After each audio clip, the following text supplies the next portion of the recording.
At ngayon naman po sa ating aksyon sa text. Aksyon sa text. Sa Wanted sa radyo.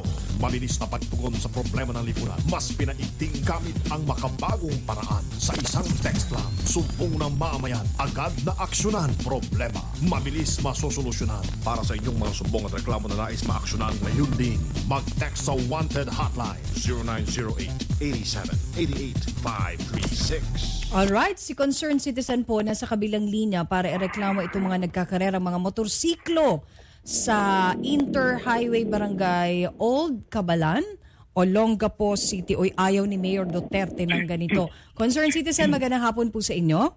Magandang hapon, ma'am. Okay, sir, saan po itong pinaka-exact location po nung sinasabi niyo pong nagkakarerang mga motorsiklo at mga anong oras po ito? Ito pong lugar namin is yung if you're going to the city of Olongapo, before bago po pumasok ng city, from New Cabalan, dadaan po kayo ng Old Cabalan. Ako po mismo nasa Old Cabalan and lagi pong ganun ang nangyayari in the middle of the night. Nandiyan yung mga, kahit hindi po, during daytime po, ganun din. Masyado pong abuso yung mga motorsiklo, yung mga muffler nila, yung mga kanilang tambutso. Sobra po ang lakas. So wala na po palang pinipiling wala nang pinipiling oras in the middle of the night at maging umaga po ginagawa po ng mga... Oh, yes po. Kahit po na sa harap po ng mga pulis, hindi naman po kasi pinapansin, kaya nawiwili sila. Uy, walang pumapansin. Sige po, Major Camilo Pablo, Olongapo Traffic Management and Public Safety. Magandang hapon, Major. Magandang hapon, ma'am. Magandang hapon po. Apo, Major Pablo, magandang hapon po sa inyo. At live po tayo sa Action TV at Radyo 5. Major, napakinggan niyo po yung sinasabi ni Concerned Citizen, wala na daw pong pinipiling oras. At alam daw po ng mga pulis, nawi-witness, na nakikita daw po ng mga pulis yung pagkakarera. Ganito po kasi yung problema na yan, ma'am.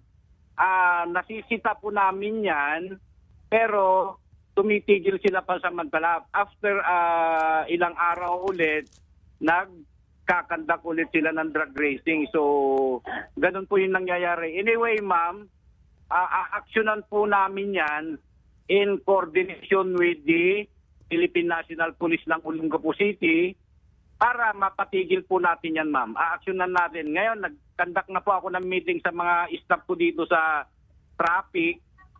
Iko-coordinate na lang po namin sa Philippine National Police para at least mayroon silang authority na huliin yung mga nag-drug racing na yan, ma'am. I-assist po namin sila. Opo, saka I think, Major, kailangan po papostehan nyo na yung highway na yan kasi yan po talaga ang paborito nilang pagkarerahan ng mga nagmomotorsiklo na yan. So, better, kasi sabi nyo nga, huhulihin pero maglalaylo lang ng konti, tas balik na naman. So, mas mainam po siguro, paanohan nyo na, may mobile doon, na naka-station na doon, imposible namang hindi pa sila matakot pagka hindi nyo po pinapostehan talaga. Yung area na yan ng highway ng Barangay Old Cabalan. Sige po, ma'am. Nagbigay na po ako ng instruction sa mga staff dito sa traffic management po ng Olongapo.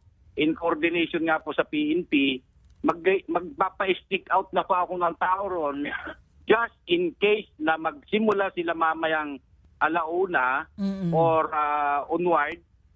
Tiyak, mahuhuli po natin, ma'am. Sisiguraduhin ko po yan, ma'am, basta mag-conduct sila ng drug racing bukas. Oo nga, mag-checkpoint kayo. Mga ganun, di ba? Maglagay kayo dyan, Major. I'm sure naman imposibleng hindi matitigil yan. Mayroon na po tayong detailed na ilalagay mamaya, ma'am. May detailed po tayong tao mamaya. Naka-ano na po yan, ma'am. Oo, since napakinggan tayo, baka hindi sila mamaya, baka bukas. So talagang magpalagay na lang kayo muna dyan ng nakabantay talaga muna, Major. Okay po? Na steady post.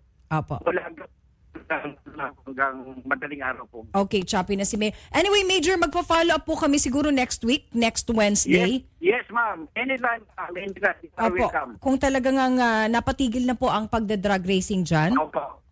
Ng mga motorsiklo, okay? Salamat po sa inyo, Major Pablo. Okay, ma'am. Salamat po in advance. Okay. Alright, Concerned Citizen. Yes, ma'am. Apo, magmatsyag po kayo. Bigyan niyo po kami ng feedback bukas or sa mga susunod na araw. Basta Wednesday po, sana po malaman namin kung talagang napatigil nga ni Major Pablo. Actually po, ma'am, it's not ng concern. Hello? Opo, Hello? go ahead po, sir. Hindi naman po ang concern namin yung drag racing lang po. Yung usual pang-araw-araw na mga motorsiklo, talaga pong sobrang lalakas ng kanilang mapper or yung kanilang matambut. So talagang any time of the day naman po yon. Yung pong drag racing, hindi medyo po madalang lang naman yun, occasional lang yun. Well, my concern is yung individual, yung daily po ba? Na from morning till midnight, talaga namang wala silang control sa kanilang paggamit ng kanilang mga napakakaingay. More than that decibel na kayang Okay, kasi po dito nakalagay mga nagkakarerang motorsiklo. So pag ganun po, ang pwede namang huli doon, mga taga-LTO siguro, yung sa mga, tawag nito, yung air pollution, yung mga DENR na ganun, pwede po nating ilapit yan. Yung concern na yan, yung sa mga tambutso. Opo ma'am, yun nga po kasi once approach yung barangay namin, dahil sabi nga rin po nila, wala silang magagawa when it comes to sa paghuli sa mga tao yan, ang LTO lamang daw po may karapatan. So, kung hindi po naman ang aksyon ng LTO, napakadalang naman po nang nag-stay dito para hulihin sila.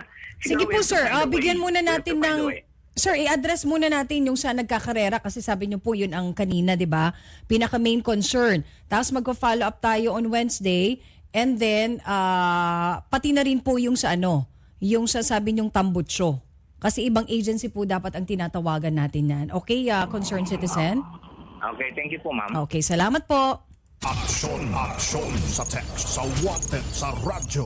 Mabilis na pagtugon sa problema ng lipunan. Mas pinaigting gamit ang makabagong paraan. Sa isang text lang, sumpong ng mamayan, agad na aksyonan. Problema, mabilis masosolusyonan. Para sa inyong mga sumbong at reklamo na nais maaksyonan ngayon din, mag-text sa wanted hotline 0908-87-88-536.